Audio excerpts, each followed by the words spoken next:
What's up everyone? Welcome back to my channel. My name's Erin and unfortunately I'm currently quarantined because my roommate tested positive for COVID. So we're on day number like 5 or 6 of sitting in this room, but it's given me an opportunity to have some time to myself and some time to get to some of the videos that I haven't had a chance to get to. Before the holidays, I set out to quit social media for 40 days with the goal of breaking my bad habit of turning to the world before I turned to the Word. Today, I wanted to reflect on that experience and tell you a little bit about what I learned and how my approach to social media in 2022 is going to look a little bit different than it has in the past. The first few days of my social media fast, as I was calling it, were definitely the hardest and the most eye-opening. I was shocked at the amount of times that I picked up my phone and scrolled to the Instagram app simply out of habit. I had no reason to pick up my phone, but that is just what I did when I had 5 seconds free in between homework, in between classes. That was just the habit that I had created for myself. More than half of the time I picked up my phone, there was nothing specific that I needed it for. I could have very easily just deleted the apps on my phone and that could have helped as a line of defense between me and social media, but I really wanted to challenge myself to break the habit, even with the temptation there, to change my mindset about the whole thing versus just making things easier on myself. So after these first few days of realizing that I picked it up literally for no reason, I started paying more attention to the pickup count on my phone. So in settings, you can go to screen time and you can literally see how many times you pick up your phone in a day. And I'll tell you, the amount that I was picking up my phone was insane, literally crazy. And I had no reason to be doing it. I was just picking it up out of habit. That was simply it. A few days after I started this whole thing was when I went home for Thanksgiving. So I decided I was going to leave my phone in my room and touch it literally as little as I could so that I could spend the time with my family. This is one of the last holidays that I'll for sure have at home, and I wanted to leave knowing that I made the most of that time. So I left my phone in my room. I scheduled phone calls with Nolan and my other friends so I knew that I was still connecting with them, but other than that, I literally kept my phone in my room and tried to use it as little as possible. I really didn't want to walk away realizing that I wasted that time that I had with the real life people right in front of me that I love. There are a few negative things that social media really brought into my life. First, clearly, it was hindering my productivity. I was using the spare time that I had between class, before bed, to scroll on my phone versus doing other things that I declared I didn't have time for. Also, as we all know, social media is a trap for comparison. You scroll through Instagram and you just see pictures upon pictures of the things that you're not doing in your life, that you're not filling your days with, what you don't look like.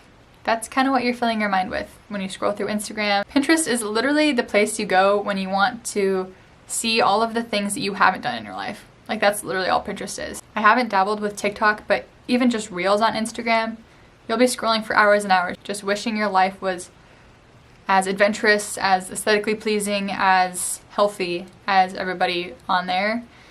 And it just makes you feel like you're less than. And third, I think we turned to social media to fill the need for feedback and attention in our lives. Clearly, with the number of likes you get on a post or the amount of comments or all that, you're gaining feedback and you're gaining affirmation, which you should be receiving, one, from the Lord, and two, the community that's physically around you is who you should be going to for feedback on your life, not the people who just see the picture-perfect images you put on social media. After the first 10 days, 20 days, 30 days, I realized that I really wasn't missing much. There really wasn't anything in my life, my physical life, like what was actually going on in the day-to-day that was changed by not going on social media. I had convinced myself that I didn't have time for certain things, but it was really that I just hadn't prioritized certain things. When I put down my phone, I had so much more time to read the Bible, which I declared I didn't have much time to do before. I had way more time to invest in conversations, and I had the focus and attention span to do so because I wasn't scrolling. From someone who's dabbled in the content creator life just a little bit, I can tell you straight up, and what I realized taking a break from social media, that is not real life. What you see in Reels, what you see in YouTube videos, like day in my life type YouTube videos or weekly vlogs or any of that, like it's all staged. Like, you have to physically set up the camera right here to film what you're doing. Like, that's not real life. What you're seeing is just creating expectations for yourself that will never be met. Also, I realized that if you want to gauge if you have actual community in your life, taking a break from social media will help you do that. A lot of my family lives on the other side of the country, and I realized that just simply seeing a picture of what they're up to on Instagram doesn't directly correlate with connecting with them and maintaining a relationship. I was forced to make phone calls, to FaceTime, to text people that I wanted to stay in contact with when I wasn't looking at their pictures on social media, and this deepened relationships. It made them real and made them tangible. You want to have actual direct communication with them, not just like their picture on Instagram once in a while. All of this reflection is the same sort of stuff that you would hear from watching any other video out there on the internet if you just searched taking a break from social media on YouTube. Like, this is the same reflection, the comparison, the need for attention, the loss of productivity that we get from social media, the addiction that it is in our lives. All that is the same thing that you'll hear over and over. So take it to heart. Like, think about the reason why you're using social media. What is its purpose? That's what I like to ask in life about a lot of things. What is the purpose? Can you use it as a tool? Does it actually add any value to your life? I think that if we give it a little thought and attention, then we can take the good things from things such as social media and use them to add value to our lives. Moving into 2022, here's what my social media philosophy and approach is going to be. I'm going to go on Instagram once a month. At the end of each month, I'll go on and check on what my friends are up to, what my family members are up to, make one post about how the month was and what I learned, what I reflected on, what I did, and communicate in Messenger if I need to answer questions or anything like that. And that'll be it.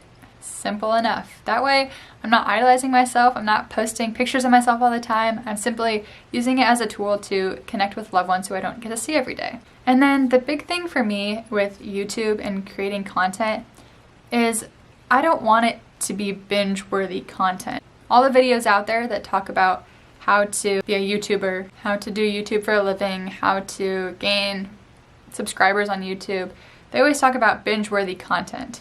And the thing is, like, I don't want you to watch my video and then just click on the next video and click on the next video or click on someone else's video who's related to mine. Like, I don't want you to just get stuck in the algorithm.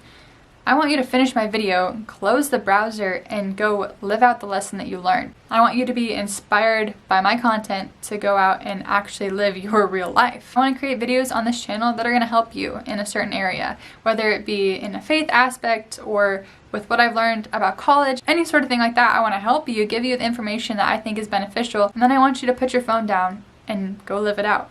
Creating vlogs is super fun and it's something that I want to keep doing, but I really don't want to hinder the way that I'm living in real life in order to capture it on camera. So what I'm going to do is I'm going to film the fun things that are going on, the things that I'm doing.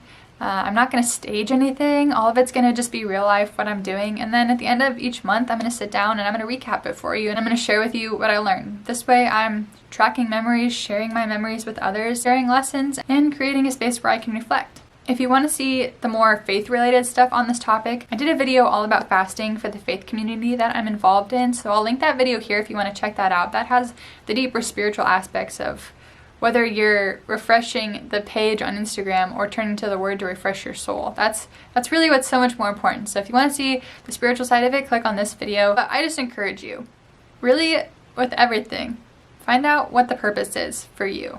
How do you want to use social media? How do you want to use it as a tool to bring value into your life? But right now, stop looking down, stop looking at the screen, and start looking up. Look up to see and care for those around you, and look up to see what God is doing in your own life. So that's the tagline for this year. Keep looking up, and I'll see you guys next time.